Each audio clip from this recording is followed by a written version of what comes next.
안녕하십니까, 이나무입니다.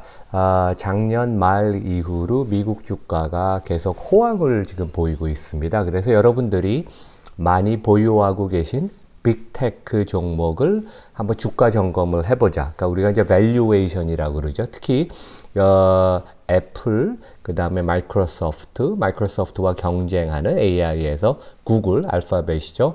그 다음에 이제 최근에 뭐 주가가 계속 급등을 하고 있는 엔비디아에 우리가 한번 밸류에이션을 한번 점검해 보겠습니다.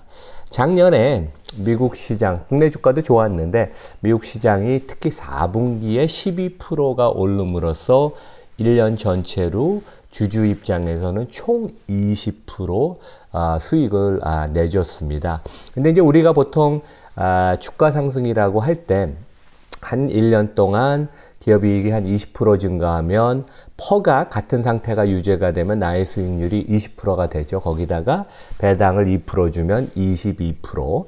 그런데 퍼가 10배 하던 회사가 연초에 10배가 연말에 12배가 되면 이제 그 수익률이 이제 배가가 되는 거 아니에요. 이제 그런 관점에서 작년에 26% 수익률을 우리가 쪼개서 보면 연초만 해도 기업이익이 감익할 줄 알았는데 미국 전체로 기업이익이 상향 조정이 됐습니다. 경기 침체가 오지가 않았죠. 그래서 6%포인트의 이익 상향 조정이 있었고 거기다가 아울러서 미국 시장의 퍼가 연초에 17배에서 20배로 확대가 됐습니다. 그러니까 18%포인트가 P가 확장이 됐죠. 거기다가 이제 2%의 배당을 받아서 총 26%의 수익이 났고 우리가 이제 이런 점을 하여간 염두에 두면서 설명을 드려야 될 것 같습니다.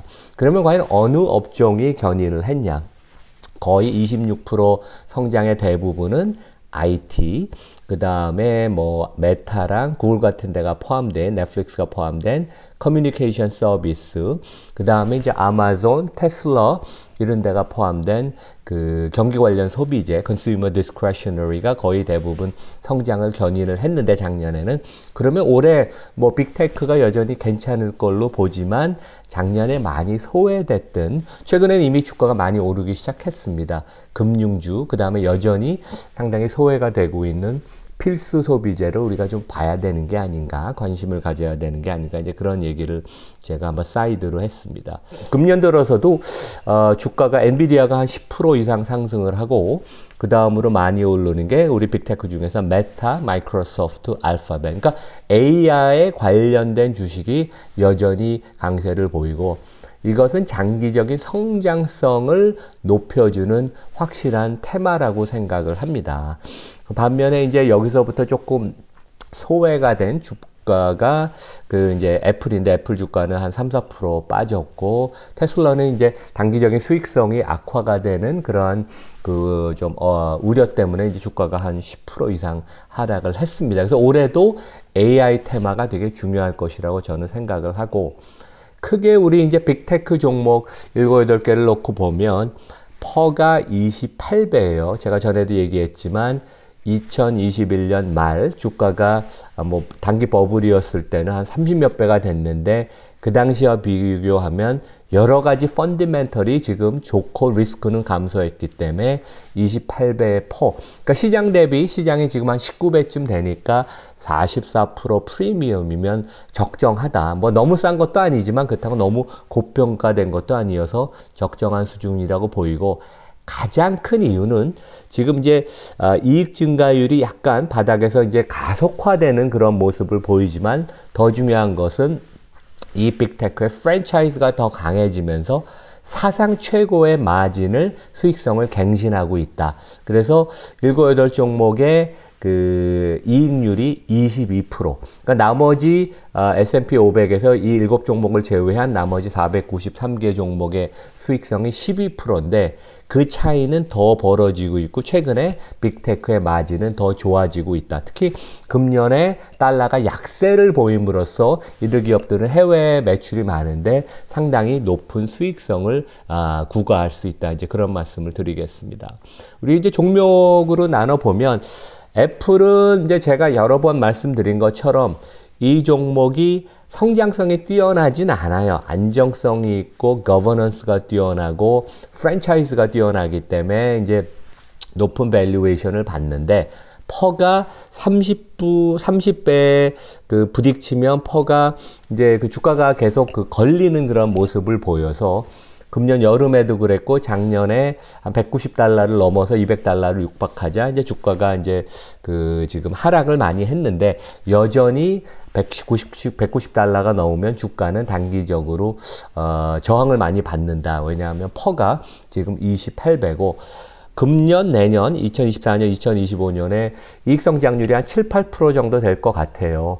그런데 3, 4%를 자산이 매입 소각을 하니까 실제 기본적인 언더라잉 비즈니스의 성장성은 5%밖에 안 되기 때문에 성장성이 높지 않은데 밸류에이션의 부담을 느끼고 특히 중국 리스크나 이런 거에 대한 그 리스크가 노출될 수 있기 때문에 주가가 당분간은 이제 만만치는 않다. 근데 뭐 그 장기 보유하는 분들은 그래도 계속 가는 게 좋다고 생각을 합니다. 오히려 최근에 마이크로소프트가 이제 AI 테마를 타고 주가가 많이 올라서 시총이 애플하고 이제 뭐 서로 경쟁을 하는데 마이크로소프트는 성장성이 좀 높습니다. 금년 내년에 한 연 15% 이익 성장을 보이고 밸류에이션이 더 높아요. 32배. 그래서 저는 이제 다음에 말씀드린 구글을 AI 테마는 훨씬 더 좋은 종목이라고 봐서 마이크로소프트가 30배가 넘는 퍼면 워낙 좋은 회사긴 하지만 밸류에이션 부담이 있어서 알파벳 구글을 더 선호한다는 말씀을 드리고 이제 알파벳은 메타같이 이제 광고에 의존하는 비즈니스 모델이기 때문에 밸류에이션이 페널티를 받지만 왜냐하면 경기에 민감한 변동성을 보이죠. 그 자체가 이제 리스크인데 그래도 여전히 AI 최고의 인력을 갖고 있고 최고의 투자를 하고 최고의 그러한 그 여러 가지 지적 재산권 이런 것들이 있어서 특히 최근에는 보면 그 인공지능을 활용한 자율주행 쪽에서 웨이모가 또 좋은 성과를 보이고 있습니다. 그래서 마이크로소프트가 32배 퍼인데 알파벳의 퍼가 21배라면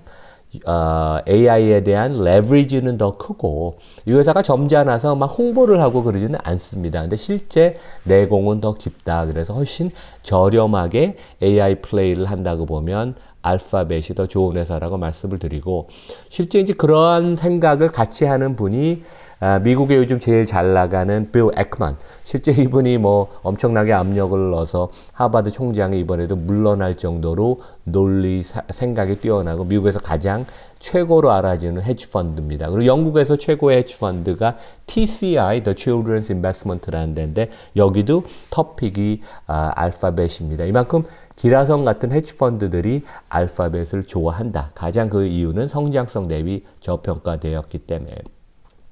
엔비디아 주가가 뭐 날아갑니다. 되게 550달러. 그러니까 이제 지금 뭐 전 고점을 돌파해서 지금 뭐 금년에만도 한 10몇 프로 올랐는데 저는 여전히 저평가됐다고 생각해요. 그래서 금년 이익 추정을 기준으로 퍼가 28배 정도인데 성장성 대비 뭐 이 회사는 반도체 회사라기보다는 소프트웨어 구현을 엄청 잘해서 엄청난 수익성 마진을 누리기 때문에 저는 엔비디아의 독주는 계속 되는데 주가가 이렇게 오르는데도 어떻게 이렇게 퍼가 났냐고 질문을 하실 수 있는데 그 이유는 여기 보시다시피 엔비디아의 매출이 꾸준히 지금 AI 테마를 타고 제품 매출이 급증을 하고 그 다음에 제품 가격이 세니까 매출이 상향이 조정이 되고 더 중요한 것은 매출의 상향 조정 폭보다 지금 엔비디아의 이익의 상향 조정이 되는 게 거의 뭐 수직 급상승할 정도로 이익이 상향이 되기 때문에